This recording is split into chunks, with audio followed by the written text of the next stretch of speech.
Welcome to Old Man Sports Talk.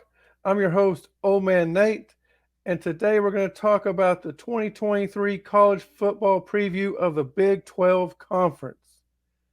I am so excited. I don't know about you guys, but we are only 38 days away from kickoff of college football. The first game is going to be August 26th at 1:30 p.m. Central Time in Dublin, Ireland, as the Navy midshipmen take on the Notre Dame Fighting Irish.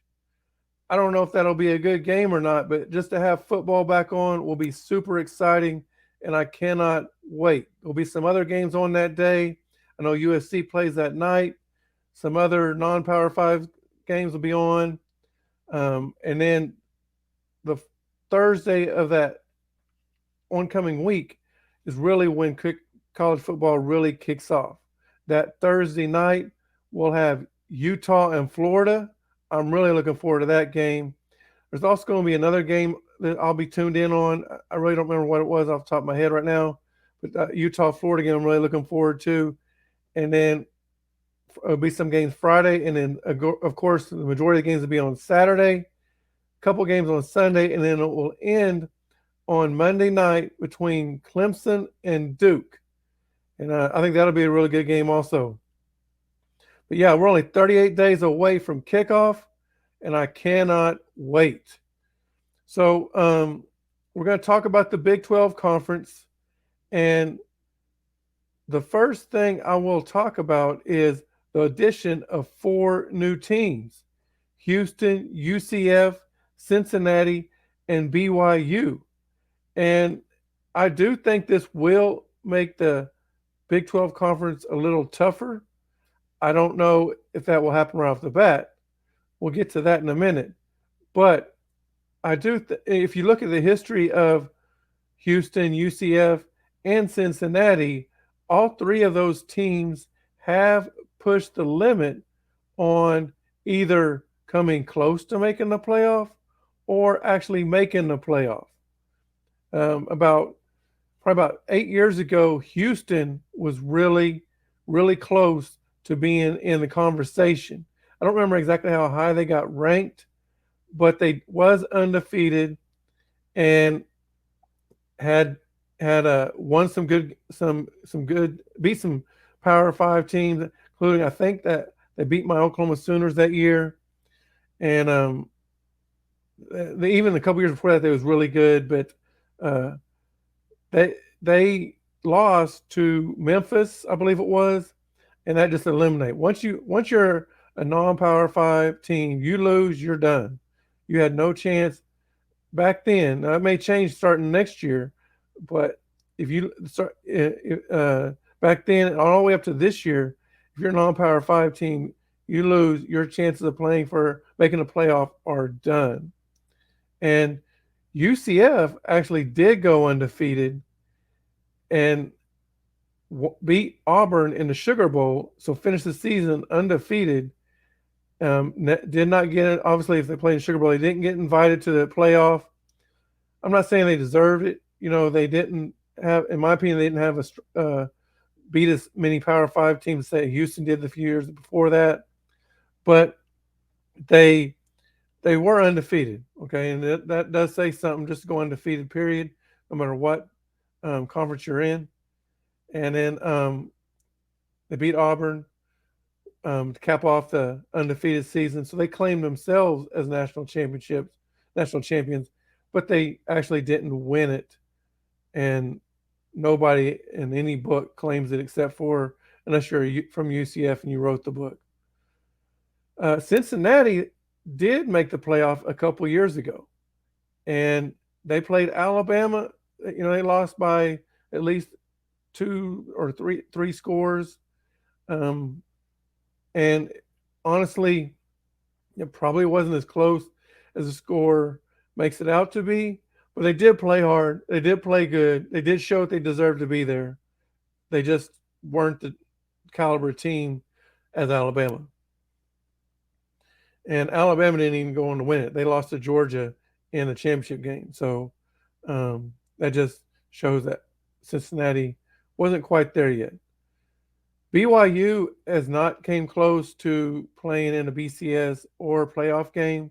They did win a national championship back in 1984, but that was a little different back then. The bowl games back then is whatever conference you was assigned to, which I believe they was assigned to the WAC. They went to whatever bowl game was attached to the WAC, and they didn't always back then. You didn't always play a team that was a a top caliber team. You would play somebody else that was aligned to a different conference, which they played Michigan, so I guess the Big Ten was aligned to that bowl game, and it was a matter of fact, it was a low seeding Big Ten team, and because Michigan was barely above 500 that year, and BYU won and ended up being the only team undefeated that year, which is why they was crowned national champion. Had they have played, a top tier team back then they probably would not have been the national champion. But they can officially claim it. It's theirs. Can't take it away from them. And I will say this though, BYU a couple years ago, 2020 and COVID, really they were the team that suffered the most from COVID. Because you remember in COVID, the conferences only played conference teams. They didn't play any out of conference schedule. And BYU had a really tough out of conference schedule. Well, they are not in the conference, but they would have played some Power Five teams. They would have been the Power Five teams out of conference games, and it was going to almost fill up their whole schedule. That's how many they were playing. And when the conferences said, "Hey, we're only playing conference games," they had to call BYU and say, "Hey, we can't play." So there was some actually took out about half of their schedule right there, which in a way was what happened to everybody else, except for now they don't have any big names on their schedule. They didn't have any Power Five schools. And so beating up on San Diego State or Nevada just wasn't as impressive as say they beat like Michigan or Ohio State or Georgia or something like that. And I forget who they had on their schedule exactly, but it would have helped a lot. Now and the reason I bring this up because they was undefeated and they weren't getting any benefit of the doubt in the polls. And so there was another team along with them, Coastal Carolina, that was undefeated and having a good season. Both of them looked really good. So they contacted each other and said, "Hey, let's play." And so they got the logistics worked out, which is amazing in this day and time. As long as it takes logistics to get worked out, in a matter of a week or two, they got it worked out. BYU flew out to Coastal Carolina and played Coastal Carolina, and it was a great game. And BYU ended up losing that game, and I think it was like by a couple points. It was that good of a game. So BYU does have the capability. Cincinnati has the capability. Houston has the capability, and UCF has the capability to come into the Big 12 and do good. Will they do it this upcoming season? Well, we'll see. I'll give you my predictions here in just a little bit. So, one last thing before we get started, though. If you haven't noticed yet, the media days, the college football media days have started. Last week was the Big 12. Big 12 had their days. It was 2 days. And I will say this, one thing, I got to watch a lot of that. And I like a couple of things they're doing. All right. They're going to be the forefront. And I say that because they're going to be the first. And I guarantee the other conferences are going to add this too. They're going to be the first to do these two things. You do these two things in college football that nobody's doing right now. And I think it's a great idea. They're actually they're mirroring the NFL what they're doing. So starting this year in the Big 12 championship game, they will have a music artist perform at halftime, just like the Super Bowl does. Just like the Super Bowl does it not only at the Super Bowl, but they also do it on Thanksgiving Day.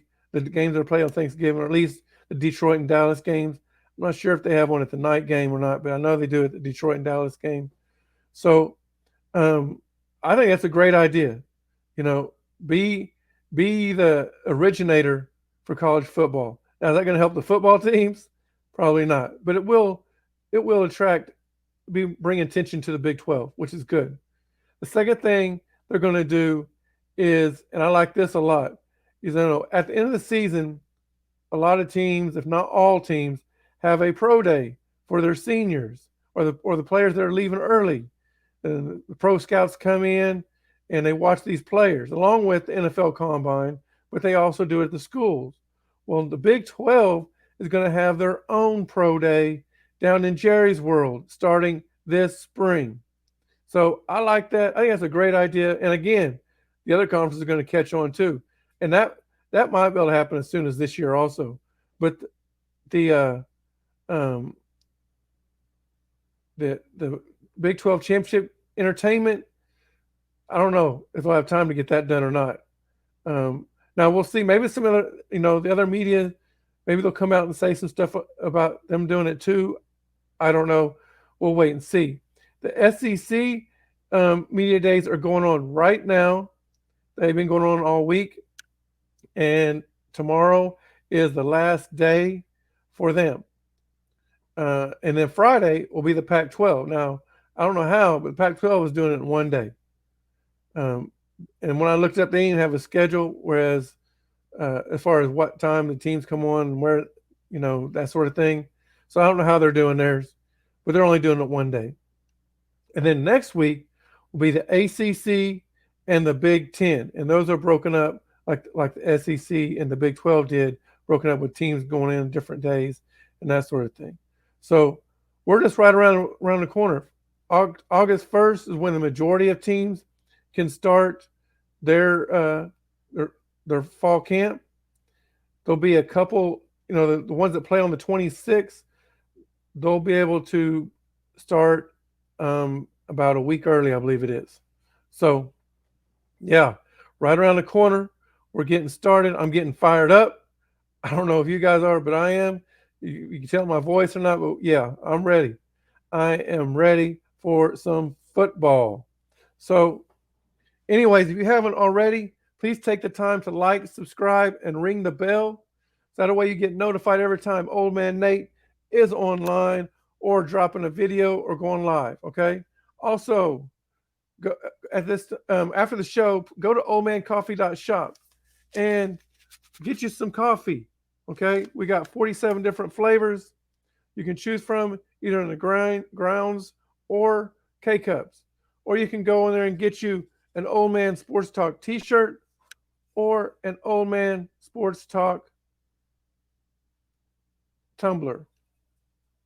And we have these in different sizes too. Okay.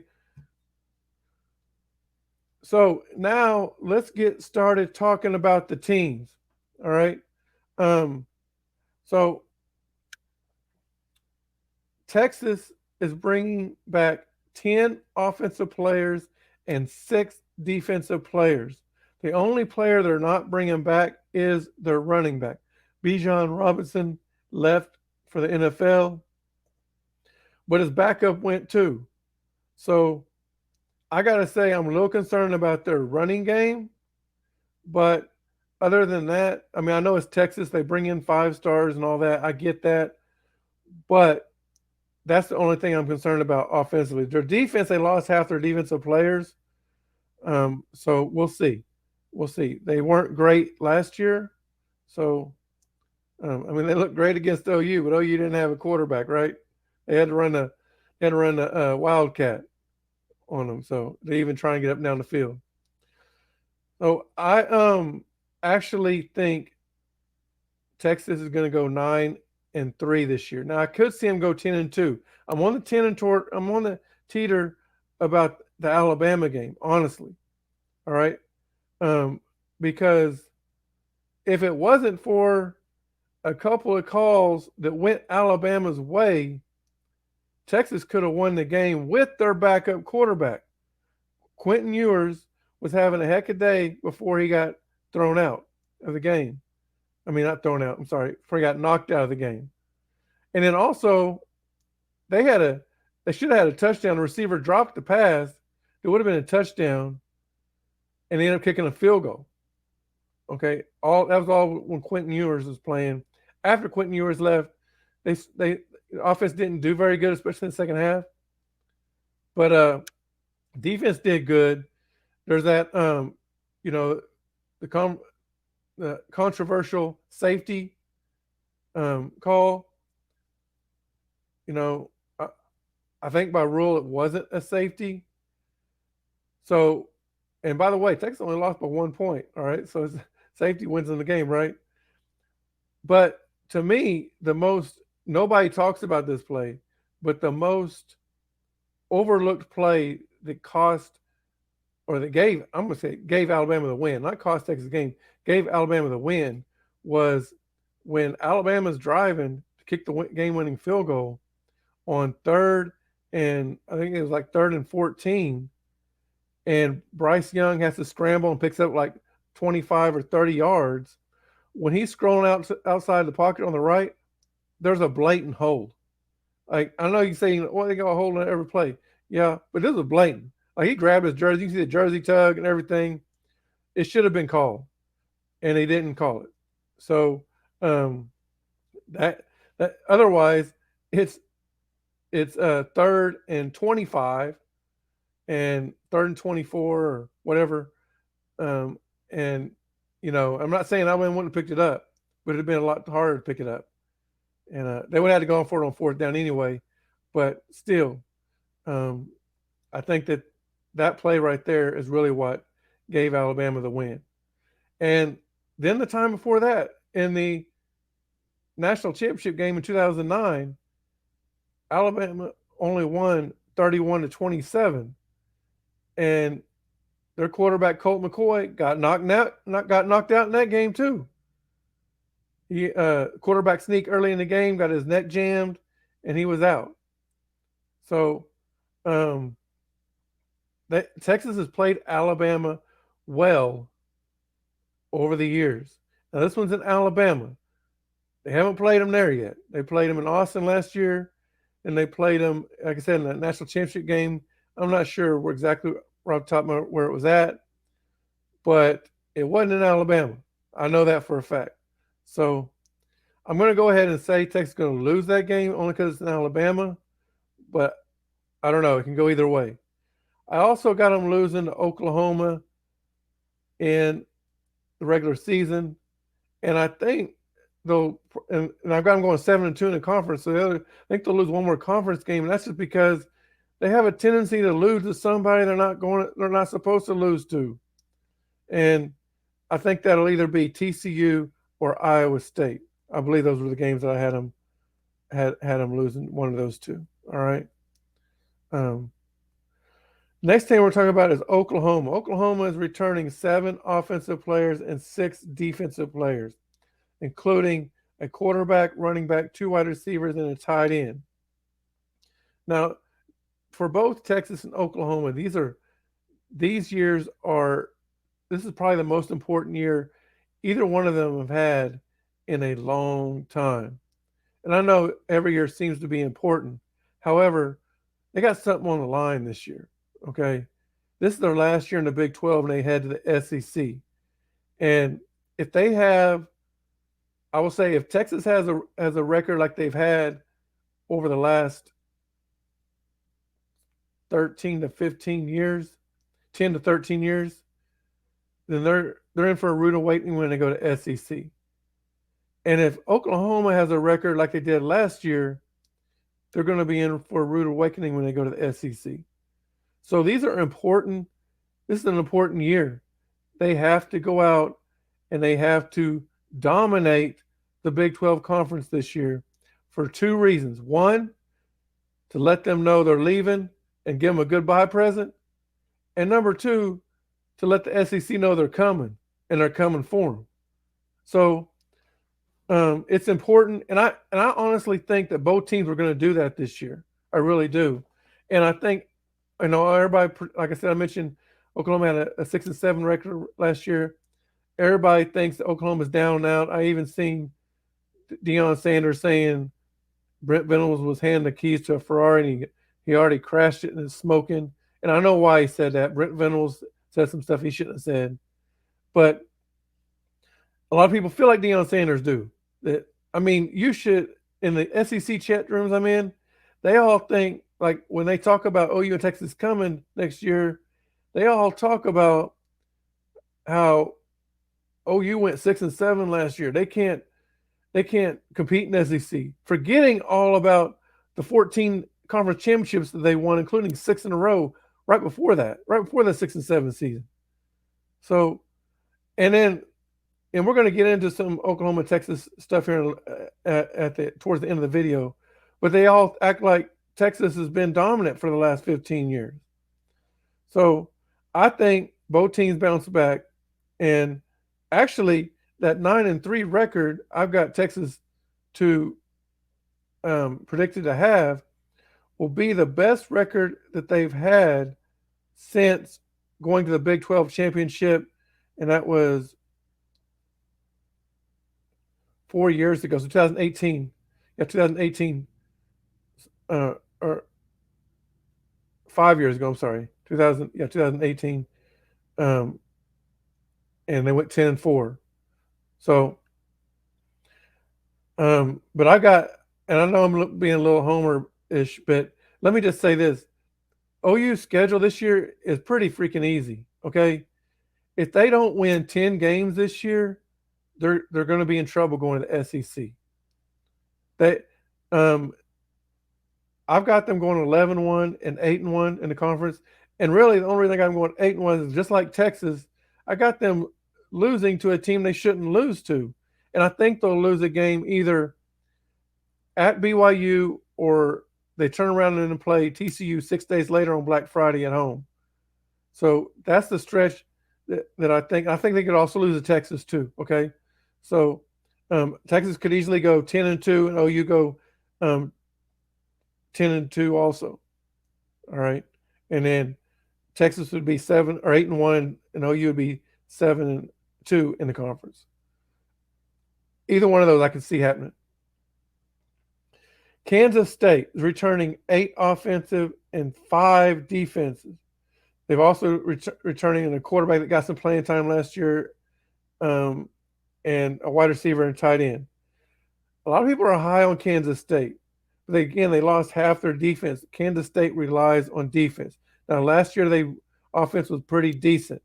They lost their main running back in Deuce. I think his name Deuce. I can't think of his last name. But yeah, little short guy. Was good. Heck of a ball player. Hopefully he gets some playing time in Dallas. But I forgot him going 7-5 and 5-4 in the conference. I don't think they're going to be as good as people are anticipating. TCU only returning 3 offensive and 7 defense. Now they did get some other transfers in, like they did the year before. But Chad Morris, by the way, is a transfer from Oklahoma, who was supposed to be the starter last year, but got hurt in week 1, and that gave the quarterback that came in for TCU last year, gave him a chance to do what he did and lead them to the national championship game. But they're only returning a wide receiver and a tight end, no running back. Their quarterback, like I said, only got to play in week 1. It's going to be there. I'm not sure how good he is. I mean, he was at OU. He was third string at OU, and that's not saying he's a bad quarterback. He just didn't get the opportunity because he sat behind. That was when he was behind, actually, Spencer Rattler and Caleb Williams. Okay? Those are 2 pretty good guys. So that's why he didn't get any playing time at OU. But I've got them going 7-5 and 4-5 in the conference. So both teams that played in the Big 12 championship last year, I got having right around 500 in the conference and 1 game above 500 in overall record. Baylor returning 7 offense and 5 defense. They do have their quarterback and their main wide receiver back.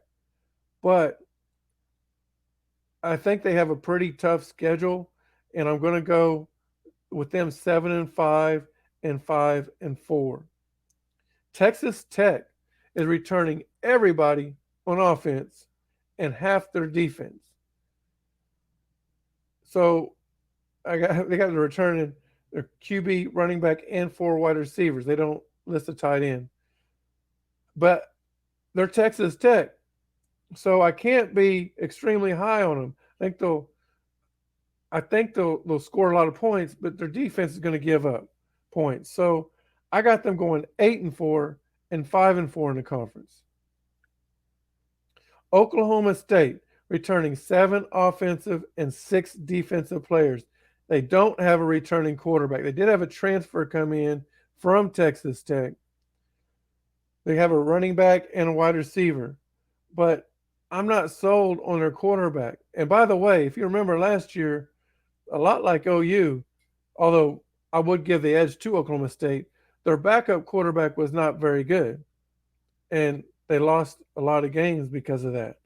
So I got them below 500 this year, going 5-7 and 4-5 in the conference. UCF returning 8 offensive and 7 defensive players. Overall, I think that's the most returning players I've listed names so far. Texas had one more. Okay. But they are returning their quarterback, running back, 3 wide receivers, and a tight end. So offensively, they got their firepower back. However, they've got to they got to go to Boise State. I think that's a loss, and they're going to get welcomed to the Big 12. And so I got them going 7-5 and 5-4 in the conference.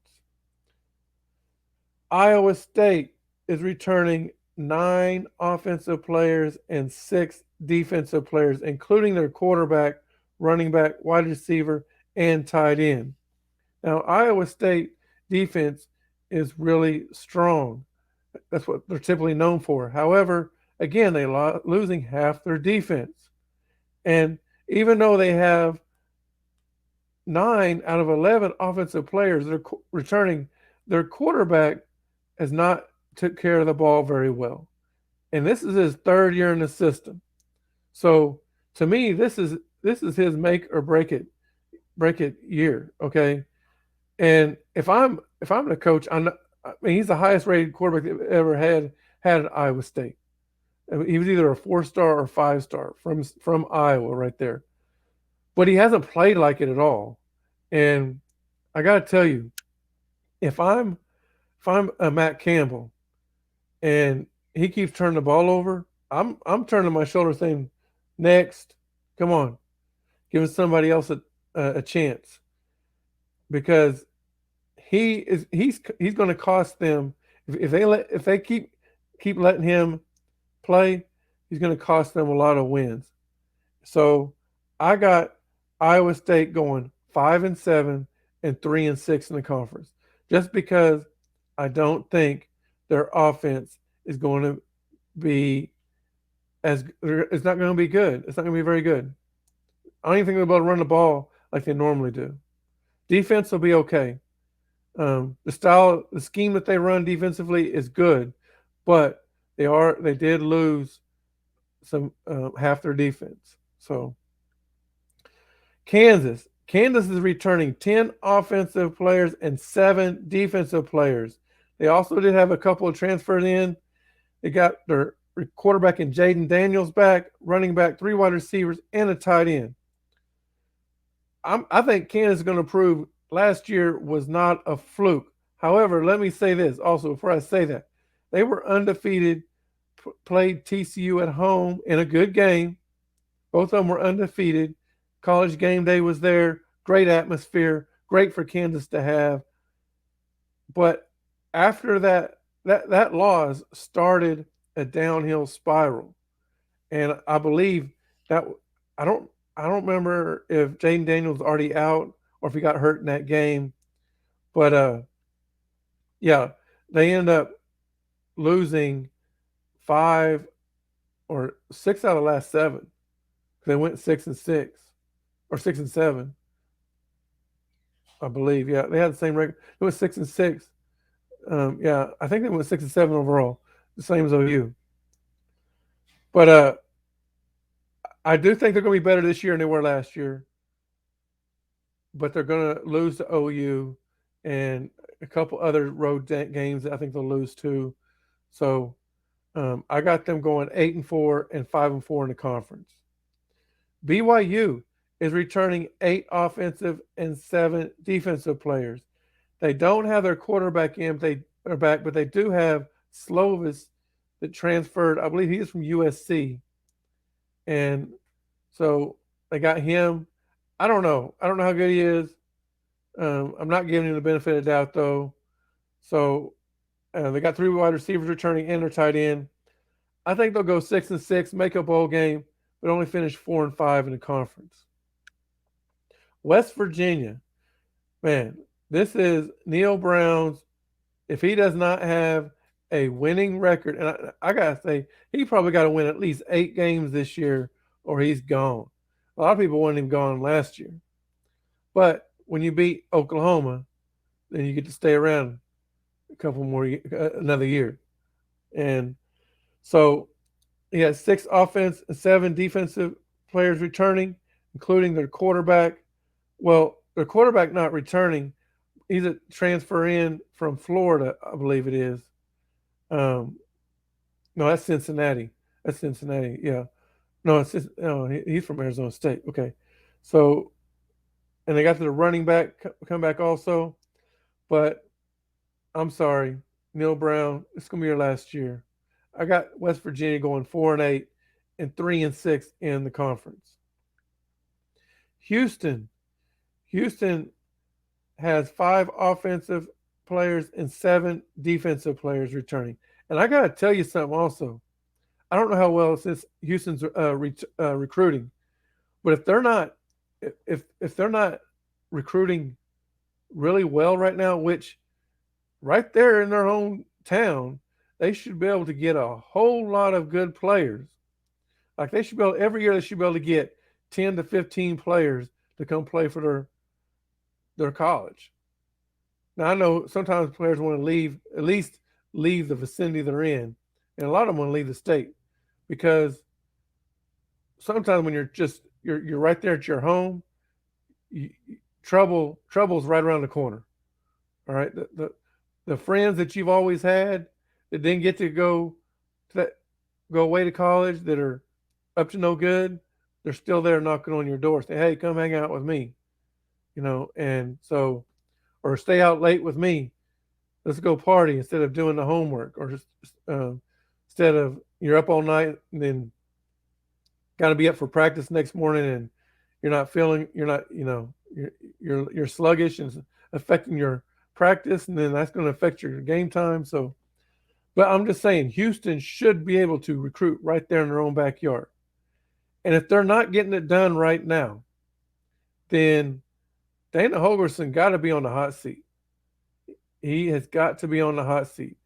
And I mean, you're going to a new conference.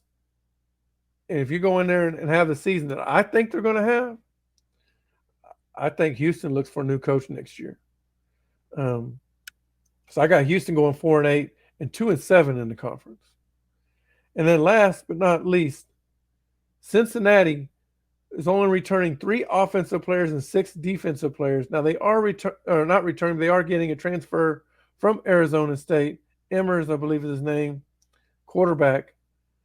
And he was originally supposed to go to Louisville, but when the Cincinnati coach left Louisville, then Urs, I believe his name, or Emmers, something like that, went with him. But other than that, the only thing returns is 1 running back.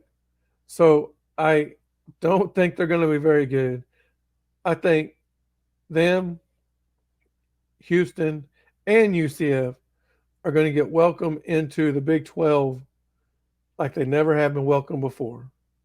And Cincinnati, I got going 3-9 and 1-8 in the conference. So the order of finish, I've got Cincinnati at 14. I got Cincinnati at 1-8, 13 Houston at 2-7. 12, I got West Virginia at 3-6, 4-8 overall.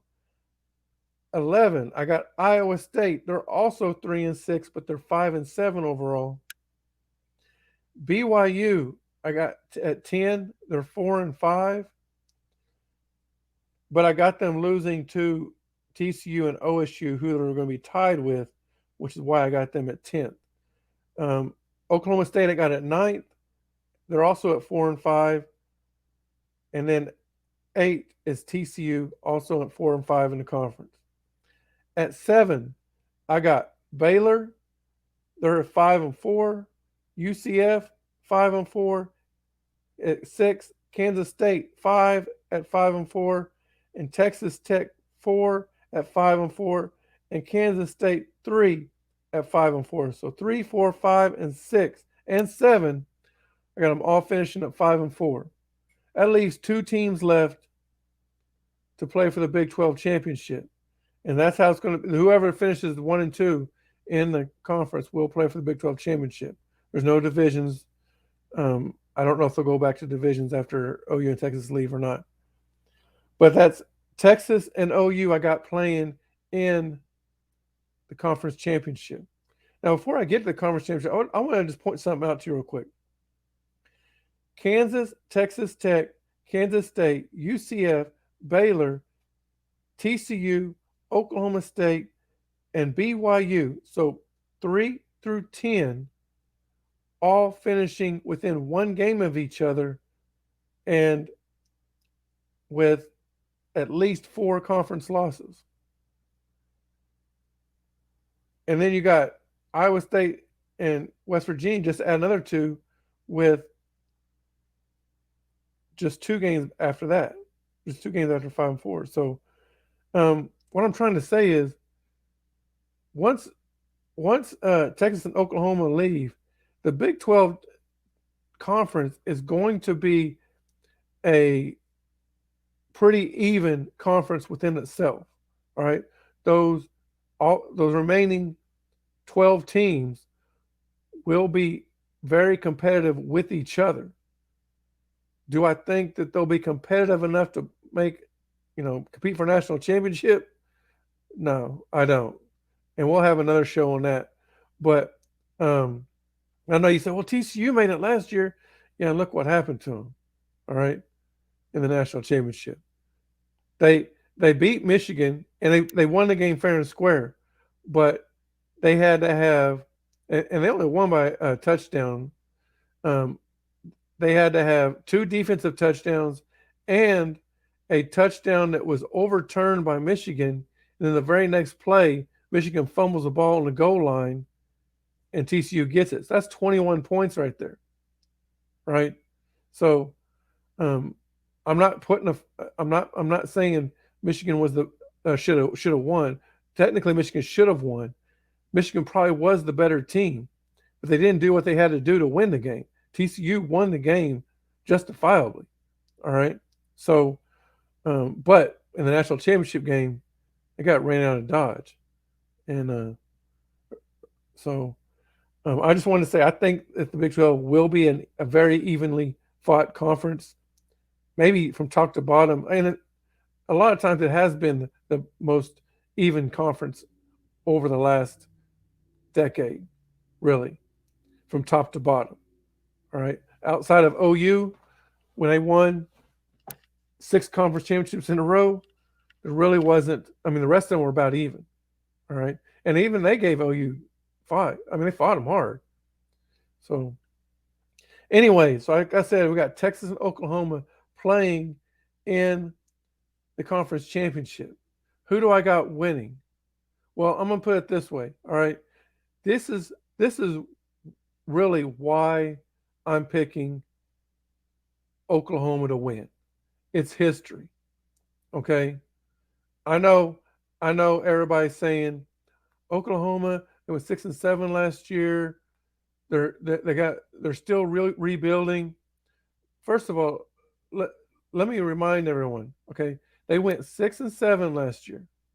Of those 7 losses, 5 of them were by a touchdown or less. 4 of them were by a field goal, including the bowl game against a number 14 ranked Florida State at Orlando, Florida. Okay, so um, they they had. I mean, I'm not making excuses for OU, but since they're my team, I know a whole lot about them. And when Lincoln Riley left, they took OU's top 2 quarterbacks. Spencer Rattler went to South Carolina. Caleb Williams went with Lincoln Riley to USC. They also lost their top 2 receivers. One went to the NFL, the other one went to USC. They lost their top running back, Kennedy Brooks, went to the NFL. And they lost a couple of defensive players. Okay. So overall, Brent Venables in the media conference the other day said out of, I believe he said there's 123 players on the roster, and that includes walk-ons and you know, practice squad, all that. Okay, I believe 87 or 97 of them were in their first or second year this year. They're in their first or second year. That's how much of a rebuild that he's had to do since Lincoln Riley left and took his gutted the team. So, and when they went in the transfer portal, they did get Dylan Gabriel. If they hadn't got him, we wouldn't have won a game last year because their backup quarterback was horrible. And they got 3 transfers altogether at quarterback. And their second and third string were horrible. In fact, they were so bad, like I literally want to know how they got a scholarship. They were that bad. And Dylan Gabriel is a really good and really reliable quarterback. He wasn't perfect, but look who he followed, right? He followed Baker Mayfield, Kyler Murray, Jalen Hurts, Spencer Rattler, and Caleb Williams. Out of those guys that I have just named, out of those 5 guys, 3 of them won Heismans, and a 4th was a runner-up in a Heisman. Okay? That says a lot right there. And Dylan had a good season. He got hurt, was out a game and a half. He got hurt against TCU, missed the rest of that game, and then missed the whole Texas game. And, you know, OU didn't have any offense without him. I think that he'll be just as good as he were last year. And if he does get hurt, here's the difference. We got a backup this year in Jackson Arnold, one of the top 2 high school recruits, quarterback, just a 5-star in the country. And he played in the spring. He's not just now getting there. He's been there since January. And he has, in the spring game, he looked good. Is he going to make mistakes when he gets in? If he gets to play? Yeah. But he's a reliable backup. He can throw the ball down the field. He can run the ball. So he's reliable. Now, also on that, I want to just point out, what has Texas done to show anyone that they're ready to win conference championships? In 2009, I mentioned earlier in the show, in 2009, Texas lost to Alabama 31-27 in the BCS National Championship game. Since that game, Texas has went 5-7, 8-5, 9-4, 8-5, 6-7, 5-7, 5-7, 7-6, 10-4, 8-5, 7-3, and 5-7, and 8-5. In 13 years,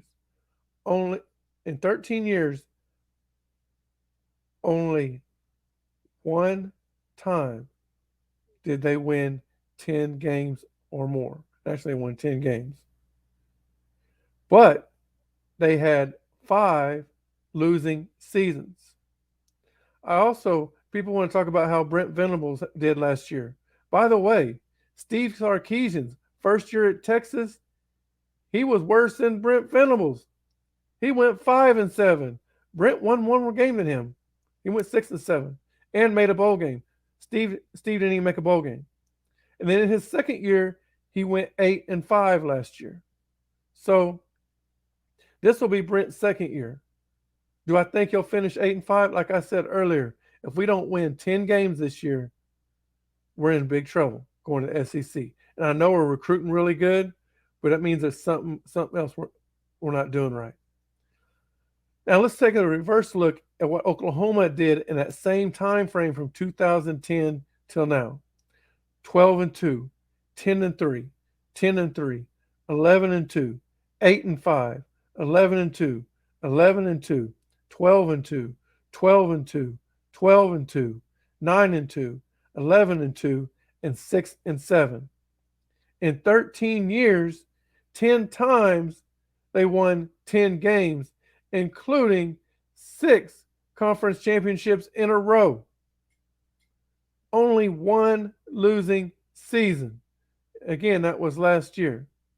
So that's why I'm picking Oklahoma to beat Texas in the Big 12 championship, because Oklahoma wins. Plain and simple.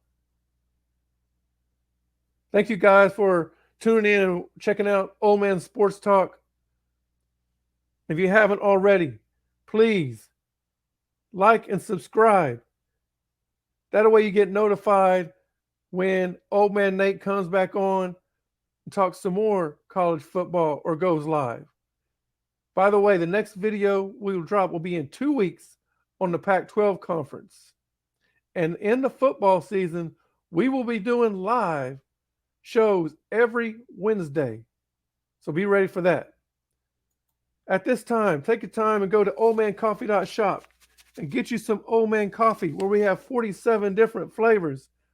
And we have them in grinds and K-cups.